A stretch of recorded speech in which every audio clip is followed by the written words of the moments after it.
આજે તમારો ભાઈ બનાવવાનો છે રીંગણનું ભરથું, રીંગણનો ઓળો યુકે ની અંદર. તો જોઈ શકો છો કે રીંગણ શેકાઈ ગયું છે.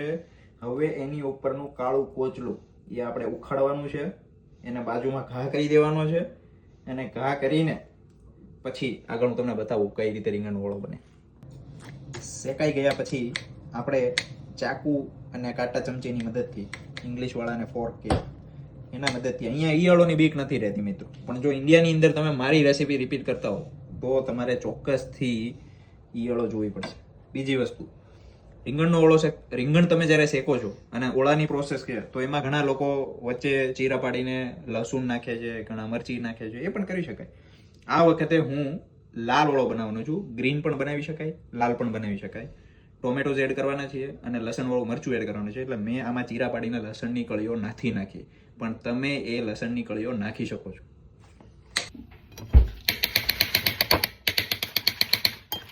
ફાઇન ચોપ કરી દેવાનું છે મિત્રો. જો વરાળો કાઢે છે ને, મને ચોપ વધારે કરેલું ભાવે છે, ઘણા લોકોને ઓછું ચોપ કરેલું ભાવે છે, એટલે ડિપેન્ડ. અને રીંગણ તમે શેકી લો પછી જે ડીટ્યુ આવે છે એમાં થોડું તમે મીઠું મરચું નાખીને આ વચ્ચેનો ભાગ ખાવ તો બહુ મજા આવે, એકવાર ખાજો.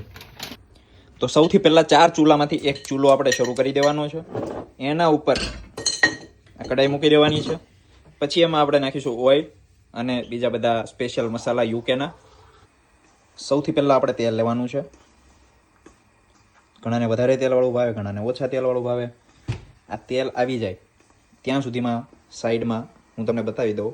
ટોમેટો છે, કાંદા છે, આ સ્પ્રિંગ ઓનિયન છે, લાલ તીખી ભડકા વાળી એવી મરચી છે, આ છે લસણનું મરચું છે. Every week we are preparing this one that we can use for different curries, dal ભાત. And side by side Sejal is preparing for જુવારના રોટલા. So today we will be having જુવારના રોટલા and your ભાઈ કા હાથ કા રીંગણ કા ભરતા. ગેસ ધીમી આંચ ઉપર રાખવાનો છે અને એમાં નાખવાના છે ડુંગળી, ઝીણી સમારેલી ડુંગળી. ખૂબ જ નાની, ઝીણી ઝીણી, ઢીલી ઢીલી, પોચી પોચી ડુંગળી રાખવાની છે. તો ખાતી વખતે એટલી જ તમને મજા આવશે. રસદાર રસીલું ભરથું લાગશે. મારા એક હાથમાં ફોન છે એટલા માટે હું હાથથી લઈને નાખું છું, બાકી ચોક્કસ 100% હાઇજીનનો ખ્યાલ રાખવામાં આવે છે મિત્રો. ગેસ ધીમી આંચે રાખવાનો છે અને ગોલ્ડન બ્રાઉન થાય ત્યાં સુધી આપણે એને વેઇટ કરવાનો છે.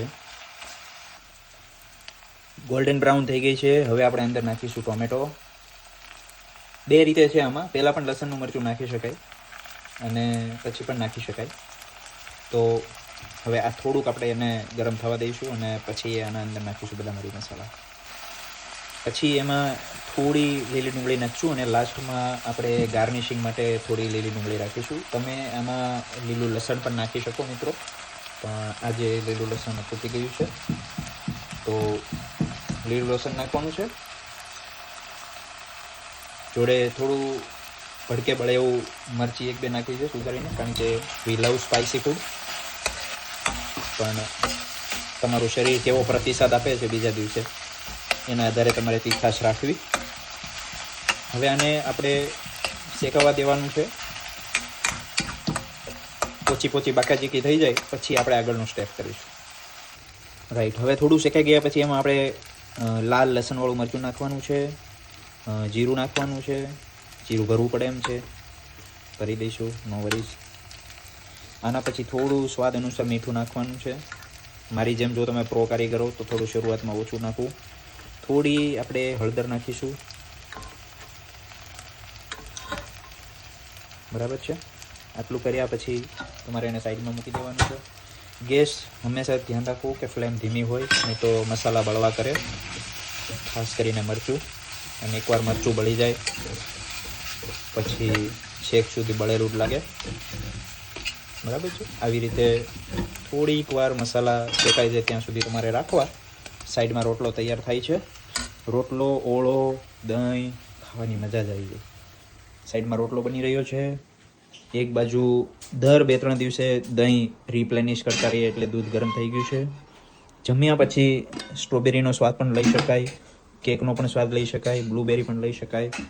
વેધર આજે બહુ જ સરસ છે, વરસાદી વાતાવરણ છે, એટલે રીંગણનો ઓળો અને વરસાદ થોડુંક પાણી ઉમેરવાનું છે, વધારે પડતું નહીં, એટલે સબ્જી થોડા પોચી બાકા જીકી કરે પછી ઢીલા થઈ જાય, સબ્જી થોડા શેકાઈ જાય. આમ તો ઓળા બનાવતી વખતે ક્યારે પાણી નાખવાનું હોય નહીં, પણ મેં આજે થોડું નાખ્યું છે કારણ કે મારે રીંગણનો ઓળો થોડો રસદાર રસાવાળો કરવો છે. તો તમે જોઈ શકો છો કે સબ્જી આપણું રેડી થઈ ગયું છે. હવે એમાં આપણે નાખવાનું છે મેઇન ઇન્ગ્રેડિયન્ટ, જેના વગર ઓળો ના કહેવાય મિત્રો. આ હું વિડીયો મૂકીને પછી આ બધું બાકીનું ચોટેલું છે નાખી દઈશ. આ રસાવાળો રીંગણનો ઓળો કદાચ તમે પહેલી વાર વિડીયો જોતા હશો, હું તમને બતાવું કેવો થાય. હવે આને સરખી રીતે મિક્સ કરી દેવાનો છે અને પછી આને ધીમી આંચ ઉપર શેકવા દેવાનો છે. આની યાદ વસ્તુ તમે જો માટીના વાસણમાં બનાવો ને તો એ પછી આખી અલગ જ થઈ જાય. 200 વર્ષ જૂના ઇતિહાસમાં જે ઓળો બનતો ને એવો ઓળો બને. પણ આપણી જોડે એ બધું ના હોય એટલે અત્યારે આપણે આમાં બનાવીએ, આપણે ખાવા યારે કામ ને. થોડોક વચ્ચે હળવા હાથે એને હલાવતા રહેવો અને થોડી વાર રહેવા દેવું, એમ મતલબ ફાઇનલ લુક સરસ આવશે. તો રસાવાળો રીંગણનો ઓળો બની ગયો છે. એના ઉપર આપણે હવે સ્પ્રિંગ ઓનિયનથી થોડું ગાર્નિશ કરીશું. રોટલા છે, સંભારો છે, તો ઓલવેઝ હોય જ છે, તમે જોયું હશે. રોટલા છે, છાશ છે. રસો એકચ્યુઅલમાં ચૂસાઈ ગયો છે રીંગણ દ્વારા, તો આને કહેવાય રસાવાળો રીંગણનો ઓળો.